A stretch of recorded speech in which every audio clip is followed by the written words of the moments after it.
Sigmoidoscopy అంటే ఏంటి అంటే లార్జ్ ఇంటెస్టైన్లో కొంచెం పార్ట్ సిగ్మాయిడోస్కోపీ వస్తుంది.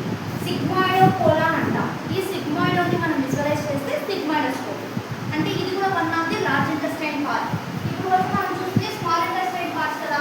లార్జ్ ఇంటెస్టైన్లో 4 పార్ట్స్ ఉంటాయి. ఏంటి అంటే అసెండింగ్, ట్రాన్స్ఫర్, డిసెండింగ్, సిగ్మాయిడ్, సీరోడ్. ఓకే, ఈ విధంగా అప్ టు సిగ్మాయిడ్ వరకు మనకు విజువలైజ్ చేస్తే దాన్ని సిగ్మాయిడోస్కోపీ అంటాం. దీనివల్ల మనకి యూజ్ ఏంటి అంటే మనకి ఫంక్షన్ టెస్ట్ అనేవి కనిపిస్తున్నాయి. ఎందుకంటే ఈసోఫేగల్ మ్యాండేటరీ అంటే ఈసోఫేగల్ ఫంక్షన్ ఎలా ఉందో మీకు తెలుస్తుంది. ఇంకోటి ఏంటి అంటే 24 hours పీరియడ్స్ మానిటరింగ్ అనేది జరుగుతుంది. గ్యాస్ట్రిక్ యాక్టివ్ స్టమక్ అనేది జరుగుతుంది. బ్రెత్లెస్ అంటే హెచ్ పైలోరీ అనేది ఏంటి అంటే స్టమక్లో one of the acid HCl hydrochloric acid అని ఉంటుంది. ఇదేం చేస్తుంది, యాసిడ్స్ని ప్రొడ్యూస్ చేస్తూ ఉంటుంది. ఈ యాసిడ్స్ మనకి డైజెషన్లో ఎంజైమ్స్ యొక్క అబ్సార్ప్షన్లో మనకు హెల్ప్ అవుతాయి. దీన్ని విజువలైజ్ చేయడానికి మనము సిగ్మాయిడోస్కోపీ, కొలనోస్కోపీ, డియోడినోస్కోపీ ఇవన్నీ చేస్తాం. నెక్స్ట్ వన్ చూడండి, the management of upper gastrointestinal disorder. దీంట్లో ఫస్ట్ వన్ ఏంటి అంటే పెరోటైటిస్. అప్పర్ గ్యాస్ట్రోఇంటెస్టైనల్ అంటే ఏంటి, మనకి గ్యాస్ట్రోఇంటెస్టైనల్ సిస్టమ్ ఎక్కడి నుంచి స్టార్ట్ అవుతుంది, ఎక్కడి నుంచి స్టార్ట్ అవుతుంది, డైజెస్టివ్ సిస్టమ్ మెయిన్గా మౌత్ నుంచి కదా. సేమ్ అలాగే మనకి మౌత్ నుంచి అప్ టు లంగ్స్ పైన థొరాసిక్ ఉంది కదా, దీని వరకు మనము అప్పర్ రెస్పిరేటరీ ట్రాక్ట్ అంటాము. ఈ అప్పర్ రెస్పిరేటరీ ట్రాక్ట్లో మనకు మెయిన్గా ఇక్కడ పెరోటైటిడ్ గ్లాండ్స్ అనేవి ఉన్నాయి. ఇక్కడ మీరు అబ్జర్వ్ చేయండి, ఇవి పెరోటైటిడ్ గ్లాండ్స్. ఈ పెరోటైడ్ గ్లాండ్స్ ఇన్ఫర్మేషన్ అయితే పెరోటోడైటిస్ అంటారు. ఓకే, ఇక్కడ ఇన్ఫర్మేషన్ జరుగుతుంది.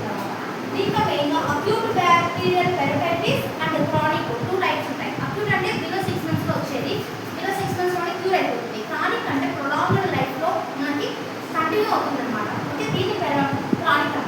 ఇంకా వైరల్కి సంబంధించి మమ్స్, ఇక్కడ మనకి గౌరవ పిల్లలు వస్తాయి కదా, దీన్ని మనము మమ్స్ అంటాం. ఇవి కూడా one of the upper gastrointestinal problems. ఇంకా నెక్స్ట్ వన్ ఏంటి అంటే ఆటో ఇమ్యూన్. ఆటో ఇమ్యూన్ అనేది ఏంటి, మన బాడీలో ఓన్గా మనకు ప్రొడ్యూస్ అయ్యే ఇమ్యూనిటీని ఆటో ఇమ్యూన్ అంటాం. ఎవరికైతే ఇమ్యూనిటీ పవర్ తక్కువ ఉంటుందో ఈజీగా పెరోటైటిస్ అనేది అటాక్ అవుతుంది ఇన్ఫ్లమేషన్. ఇప్పుడు లాస్ట్ పాయింట్ అంటే ద అబ్స్ట్రక్టివ్ పెరోటైటిస్. ఏదైనా సెలవరీ గ్లాండ్స్, ఇక్కడ మళ్ళీ మనకి సెలవరీ గ్లాండ్స్ కూడా ఉంటాయి. సెలవరీ గ్లాండ్స్ ఏం చేస్తాయి, సెలైవాను ప్రొడ్యూస్ చేస్తాయి. ఈ సెలైవా ప్రొడ్యూస్ చేయడంలో కూడా ఇక్కడ మనకి అబ్స్ట్రక్షన్ ఉంటే అక్కడ కూడా మనకి పెరోటైటిస్ అనేది ఏర్పడుతుంది. ఓకే, నెక్స్ట్ వన్ కాజెస్ ఏంటో చూద్దాం. మెయిన్గా virus is one of the causes and bacteria 2 types of మనకి ఇన్ఫ్లమేషన్స్ అనేవి ఉన్నాయి. వాటిలో streptococcal bacteria one of the one. Okay, next one చూద్దాం. ద నాన్ ఇన్ఫెక్షన్ అంటే ఇన్ఫెక్షన్ కాకుండా ఉండే కాజెస్. వాటిలో ఫస్ట్ వన్ ఏంటి, dehydration, obstructive salivary stones, auto immune disorder, tumours, ఈ విధంగా మనకి వస్తాయి అన్నమాట. ఇప్పుడు పాథోఫిజియాలజీ గురించి మనం చూద్దాం. మెయిన్గా ఇన్ఫ్లమేషన్ మనకి రావడానికి వైరస్, బ్యాక్టీరియా ఈ రెండింటిలో ఏదో ఒకటి మన ఓరల్గా ఎంటర్ అయిపోతుంది. మన ఇమ్యూనిటీ సిస్టమ్ని డిక్రీజ్ చేస్తుంది. డిక్రీజ్ చేసిన తర్వాత ఇది మనకి డక్టస్ దగ్గర ఇన్ఫ్లమేషన్ అనేది ఫామ్ అయిపోయి అది అలాగే బ్లడ్లో మిక్స్ అయిపోతుంది. బ్లడ్లో మిక్స్ అయిపోయిన తర్వాత ఇక్కడ మనకి క్రానిక్ అయిపోతుంది. అక్యూట్ నుంచి క్రానిక్ అయిపోతుంది. దీన్ని క్రానిక్ పెరోటైటిస్ అంటారు. ఇది పాథోఫిజియాలజీ. క్లినికల్ మానిఫెస్టేషన్ అయితే స్వెల్లింగ్ వస్తుంది. ఇది జా అంటాం. ఈ పార్ట్ అంతా జా. ఈ జా దగ్గర మనకి స్వెల్లింగ్ అనేది వస్తుంది. ఇక్కడ పెరోటైటిస్ కాబట్టి చాలా స్వెల్లింగ్ వస్తుంది. ఇంకా ఫీవర్ వస్తుంది, డ్రై మౌత్ ఉంటుంది. ఇంకా purse drainage, bad taste, difficulty opening the mouth. ఇలా మౌత్ కూడా ఓపెన్ చేయలేక స్వెల్లింగ్ మొత్తం వచ్చేస్తుంది. ఓకే, ఇప్పుడు దీన్ని ఎలా అనుకుంటాము డయాగ్నోసిస్లో అంటే హిస్టరీ తీసుకుంటాం first one. Second one parotid గ్లాండ్ని పాల్పేట్ చేస్తాం. పాల్పేట్ చేసి తెలుసుకుంటాం. థర్డ్ వన్ అల్ట్రాసౌండ్ స్కాన్ చేస్తాం, సిటీ స్కాన్ చేస్తాము. ఇంకా సైలోగ్రఫీ, కల్చర్ ఆఫ్ పస్. పస్ అంటే చీము ఉంటాయి కదా, ఆ చీని కలెక్ట్ చేసి ల్యాబ్స్ చేస్తాం. ఇంకా బ్లడ్ టెస్ట్లో సిబిసి కూడా చేస్తాం. ఇవన్నీ మనం చేయడం వల్లనే మనకు దీని గురించి డయాగ్నోసిస్ అనేది జరుగుతుంది. Next point medical management. దీనికి పర్టికులర్గా మనం తీసుకోవాల్సిన మెడికల్ మేనేజ్మెంట్ ఏంటంటే ఇన్ఫ్లమేషన్ని రెడ్యూస్ చేయాలి, యాంటీబయోటిక్స్ ఇవ్వాలి, యాంటీవైరల్ మెడికేషన్స్ ఇవ్వాలి, హైడ్రేషన్ 30 మెయింటైన్ చేయాలి. అంటే డీహైడ్రేషన్ అవ్వకుండా వాటర్ని ఎక్కువగా తీసుకోవాలి. ఓకే, వీటితో పాటు అనాలిసిక్స్ అండ్ యాంటీబయోటిక్స్ కూడా తీసుకోవాలి. ఓకే,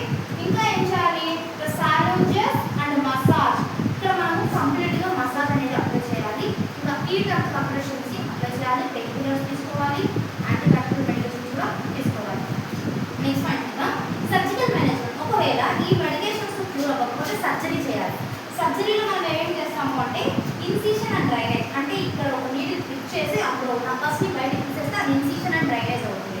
ఇంకోటి ఇచ్చాడు ద పెరోటైడ్ ఎక్టమీ, అంటే పర్టికులర్గా పెరోటైడ్ గ్లాండ్ని రిమూవ్ చేస్తాం.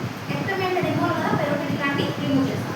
నెక్స్ట్ వన్ ఏంటి అంటే సైలెండోస్కోపీ, అంటే minimal ఇన్వాస్ removal of the debris from duct, అంటే ఏవైతే స్టోన్స్ ఫామ్ అయ్యాయో, ఎలా క్లాట్స్ అయితే ఫామ్ అయ్యాయో, ఎందుకు ఇన్ఫ్లమేషన్ అయితే దాన్ని మనం ఆ డక్టస్ నుంచి రిమూవ్ చేస్తాం. దాన్ని మనం ఏమంటున్నామంటే sialendoscopy. Okay, next one the nursing management చూడండి. సిఆర్వి కే రూపంలో ఇచ్చాడు. సి అంటే కంఫర్ట్, మనకు ఏ సైడ్ పడుకుంటే మనకి రెస్ట్ వస్తుంది, ఏ సైడ్ ఉంటే పెయిన్ ఎక్కువ వస్తుంది అని కంఫర్ట్, అలా కంఫర్ట్ చూసుకుంటాం. Second one assess and monitor చేస్తాం, అంటే ఎలా మానిటర్, స్వెల్లింగ్ పెయిన్ డిక్రీజ్ అయినా ఇంక్రీజ్ అయినా మానిటర్ చేసుకోవాలి. ఇంకా ఆర్ రీఇన్ఫోర్స్ ఎడ్యుకేషన్, అంటే హైడ్రేషన్ గురించి, హైజీన్ గురించి, మెడికేషన్ గురించి మనము ఎడ్యుకేట్ చేస్తాం. లాస్ట్ వన్ చూడండి ఎంకరేజ్ న్యూట్రిషన్, న్యూట్రిషన్ గురించి